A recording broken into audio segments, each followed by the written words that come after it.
Folks, I don't know about you, but at my local game store, most people are running brackets 2 and 3. Those seem to be the most popular brackets for Commander. Now, what if I were to tell you that there's a strategy that works well in higher level brackets like 4, maybe not 5, but in 4 and 3, and is actually protected so that people can't counter it in lower brackets 2 and 3? What could this possibly be, Phil? I'm of course talking about Landfall. Landfall rewards you for doing the thing you planned on doing already. Gonna play a land on your turn? Landfall decks reward you with extra bonuses every time you put a land down. And then you get to load up your deck with cards that put more lands down, so you have more mana than everyone else.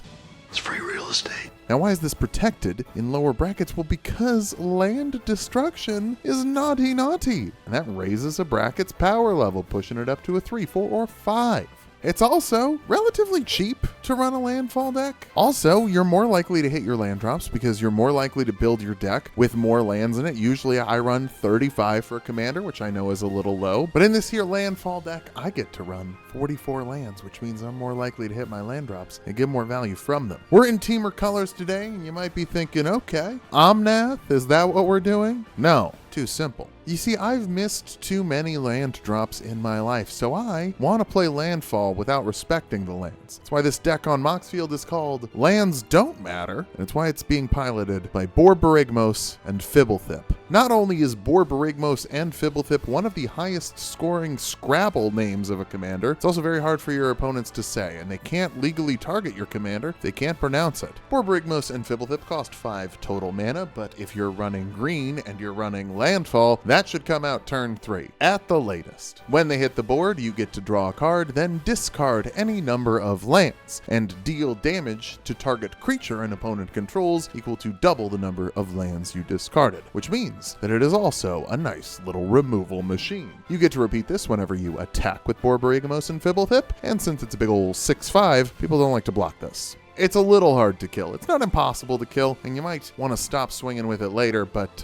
just remove stuff by throwing lands at them. Boom! You can also pay 1 and a blue to put Borborygmos back into your library, 3rd from the top. I don't do this, but that doesn't matter to me. Frankly, Borborygmos and Fblthp don't really matter to me. This is more about lands and setting lands on fire, because not only is this a Landfall deck, it's also a burn deck. And sometimes burn and landfall go together. On cards like Sabotender, which has reach and does 1 damage to each opponent whenever a land enters the battlefield under your control. Spitfire Lagak is that, but worse, because it costs 4 mana. Tatyova Benthic Druid used to be the commander of my most powerful deck in Simic. When a land hits the battlefield, you draw a card and you gain 1 life. Is that good? Yes. It's insanely good. That is insanely good in a landfall deck because you can play so many lands and then you just draw cards and you just have so many cards and you have so much mana and you pay for all the fun extra turn spells. We don't do that here. We're not doing that here. This is a fun bracket 2 or 3. I'm not trying to chain together extra turns, but when I played Tatyova Benthic Druid,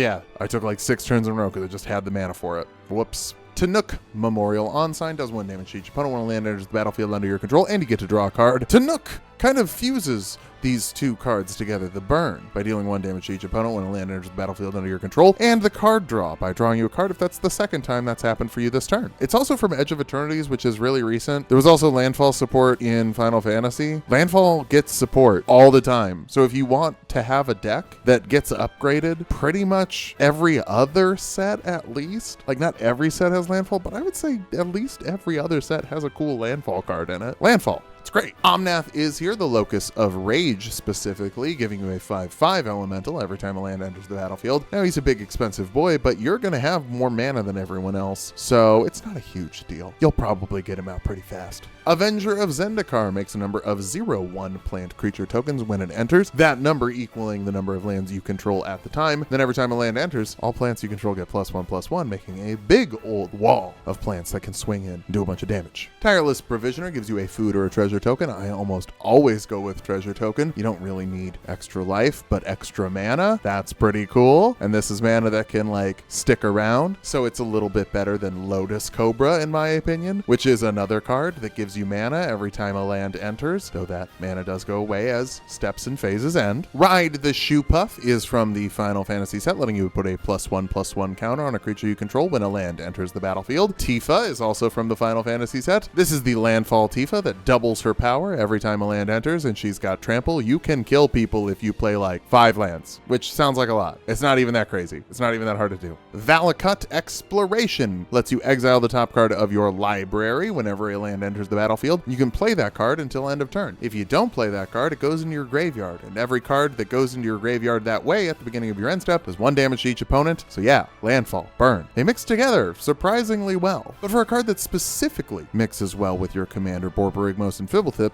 we're looking at Repercussion. Repercussion makes it so that whenever a creature takes damage, its controller also takes damage. Now that is symmetrical, it will happen to you as well, but since Borborygmos and Fblthp are throwing lands at creatures your opponents control, that 2 damage you're getting for throwing 1 forest away, or that 4 damage you're getting from throwing 2 forests away, suddenly is also dealing damage to the controller, and it leads to something kind of fun. Because what is a burn deck if you're not starting a fire? A city on fire, if you will. City on Fire triples the damage any source does to a permanent or a player. Now, Borborygmos throws 1 forest at your opponent's Llanowar Elves. It does 2 damage. That gets tripled by City on Fire and becomes 6 damage. Repercussion then does that amount of damage to the player's controller, except Repercussion is a second source of damage, which means that also gets tripled. So you throw away 1 forest and Borborygmos burns it up, does 18 damage to an opponent's face. Throw away 2 lands, 36. Throw 3 lands and you're looking at 54 damage, which is more than the starting life tool in Commander. This gets even easier if you add more damage doublers like Fiery Emancipation, which does the same thing City on Fire does, or Soulfeme, Mayhem Dominus. Now this is specifically for non-combat damage, so if someone were to block Borborygmos and Fblthp, it would not triple the damage of their attack, it would just triple the damage of the land the Borborygmos and Fblthp throw at people. I also want to clarify that I understand all of these are dependent on having Repercussion on the board if you want to do damage with the lands that Borborygmos and Fblthp are throwing. However, those 1 damage pings you're getting from your landfall triggers, those are all getting tripled, and those are all getting tripled again, and those are all getting doubled, depending on how many damage doublers you have. It can burn people out of the game so incredibly fast. But what if we also had burn when we discarded? Well, that's for Brawlin, Sky Shark Rider. This dude's a surfer who rides on the back of sharks. How cool is that? Whenever you discard a card, you put a +1/+1 counter on him, and he does 1 damage to each opponent. Hey, you're discarding cards pretty regularly by throwing them in the garbage with Borborygmos and Fblthp. That's pretty sick. Glinthorn Buccaneer does the same thing. 1 damage whenever you discard a card. That's the important part. You can also pay some mana to do something. I don't know. I haven't read the rest of it. I'm playing Burn and Landfall. You think I'm trying to read? The burn from Valakut Exploration also gets multiplied by damage multipliers. So yeah, all of that burns hotter when you set things on fire. So set things on fire and you'll burn hotter. Morag, Fury of Akum, gives you more combats every time you play a land. Creatures also start doing more damage the more combats they've attacked. Pretty easy to put together why that'd be good. To make all this happen, to make all those good landfall triggers happen, you gotta play some lands. So let's play more lands with cards like Exploration, which lets you play an additional land on each of your turns. Azusa, Lost But Seeking, lets you play 2 additional lands on each of your turns. Song of Creation should be on the Game Changer list, in my opinion, because whenever I get this card out, I win. People don't know that because it's not on the Game Changer list. People don't know that this is a big threatening card, but yeah, lets you play an additional land on each of your turns. That's pretty good. Whenever you cast a spell, you get to draw 2 cards. Holy shit, what? That's pretty good. Now at the end of your turn, you have to discard all the cards in your hand. That's bad. But here's the thing. Remember how we have so much mana? Remember how we played so many lands because we had so many more lands and we had so much more mana? Yeah, you don't really run out of mana. Especially if Lotus Cobra and Tireless Provision are out. Every time a land enters, you get 2 free mana. Are you getting that? Are you picking that up? Flubs the Fool is a CDH commander and is one of the commanders I wanted to build for the show. But yeah, he became really popular in CDH because he's busted. Because he's basically Song of Creation in the command zone. You get to play an additional card on each of your turns, and if you play a card, you discard a card unless it's the last card you have in your hand, and then you get to draw a card, which means you never really run out of cards unless you're playing cards from somewhere else, which you'll do with this deck quite a bit, actually. We'll get into that in a second. Of course, we also have things like Cultivate, Rampant Growth, Farseek, Growth Spiral. These are spells that put more lands out onto the battlefield so that you can get lands beyond the lands that you're allowed to play, even with the extra lands that you're allowed to play, because we have extra cards that let you play extra lands.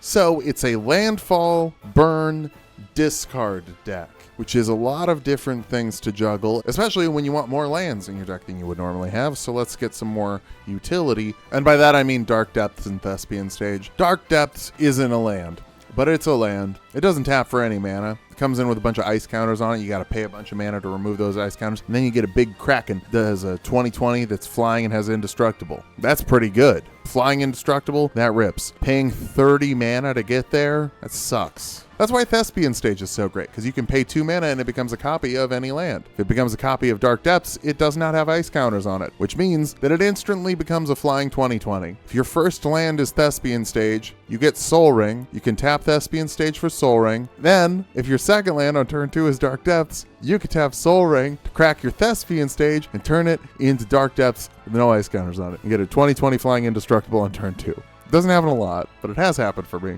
And it is funny. People usually just scoop and then we start over. So it's not that funny, but I was laughing. Speaking of things that are funny, Blasphemous Act and Repercussion. I have Blasphemous Act in here because it's good to have board wipes, and that's a mono red board wipe. If you have Repercussion out and you have less creatures than everyone else, you can just blow everything up. Blasphemous Act does 13 damage to each creature on the board. So if you got Repercussion, it does 13 damage to each player for each creature on the board. So if you have enough creatures out that you won't die from that, but there's someone who's playing a bunch of tokens, a bunch of token generation, boop. Again, that's not even a Borborygmos Fblthp move. It's just something that's in here, and I think it's fun. But I do want to talk about one more card that is pretty specific to this deck, although I don't know that it should be. I think this is just like a really good card. Trade Routes? I don't see anyone running this card. Costs 2 mana, and then you can pay 1 mana to discard a land and draw a card. Or you can pay 1 mana to get a land out of your graveyard, put it in your hand. Means that it's just basically a permanent clue. You can pay 2 mana any amount of times you want to draw a card, as long as there's a land in your hand or in the graveyard. Is that not really good? Is that not really good? I don't understand. I have it in this deck because this deck has a bunch of discard payoffs, but yeah, I don't really know why I wouldn't run this in every blue deck. This seems really good, just as a nice little backup in case you miss a land drop. You got a land in the graveyard, got a fetch in the graveyard that you want to play as your land for turn, so you can use a fetch again. This helps you make fetch happen. Gretchen Wieners would love it. Maybe this is actually a really popular card and it just doesn't show up at the tables I play at. I just feel like it should be. But we can also put lands in our graveyard because lands in the graveyard don't matter when we have ways to get them out. Talking about Ramunap, Excavator. Talking about Walk-in Closet. These let you play lands from your graveyard. That's pretty good. Ice Till Explorer does the same thing and lets you play an additional land every turn. And when you play a land, you get to mill a card. So you can put more lands into your graveyard so you can play more lands. This card's silly. I mean, it's like $13 from Edge of Eternities, so that checks out. It should be $13. That's really good. But you can also get cards out of your graveyard en masse with something like Aftermath Analyst. When this enters the battlefield, you mill 3 cards, and then you can pay 4 mana later to sacrifice it and take every land in your graveyard and put it out at the same time. I want you to think about all of the landfall triggers that we've talked about, and I want you to think about all the lands that we've thrown in the garbage. I just want you to close your eyes and picture 10 land drops. When you've got Tatio Vow, you get to draw 10 cards. Tireless Provisioner, 10 treasures right away. It's getting into ASMR territory. Spitfire Lagak, 10 damage to each opponent. Sabotender, 10 more damage to each opponent. Sabotender and City on Fire, 30 damage to each opponent. See what I'm saying? See what I'm saying? You can leave your lands in the graveyard. You got Aftermath Analyst. You got World Shaper. World Shaper makes it so that every time you attack, you get to mill 3 cards, which could be 3 lands. And then whenever it dies, you take all the lands out of your graveyard, put them onto the battlefield. You know what's interesting about Borborygmos and Fblthp? You don't gotta throw lands at your opponents. Borborygmos and Fblthp hit target creature with their damage, not target creature and opponent controls. Maybe I said that earlier. If I did, no I didn't. The amount of times I've hit my own World Shaper to make 12 lands hit the battlefield like a sicko, including the one you just discarded to kill it. Come on! That's fun. That's fun. So if you want to play a deck that can compete with high tier stuff and can absolutely dominate lower tiers because they can't destroy your lands, only you can, check out a Landfall deck, check out Borborygmos and Fblthp, and check out our Patreon. That's the best place to support us if you like these kinds of videos. We want to be able to hire a separate editor for these videos so me and Corey don't have to edit 3 channels worth of content as 2 people, because that's kind of a lot. So please do that. Please support the Patreon and help us get to that goal. Check out Tulok the Barbarian if you like Dungeons and Dragons. That's where the Dungeons and Dragons stuff is. And check out Tulok and Mango, where we're playing video games. We're going to be doing a little Pokemon soon, I think. You like Pokemon? We're going to do one of those. Bye-bye.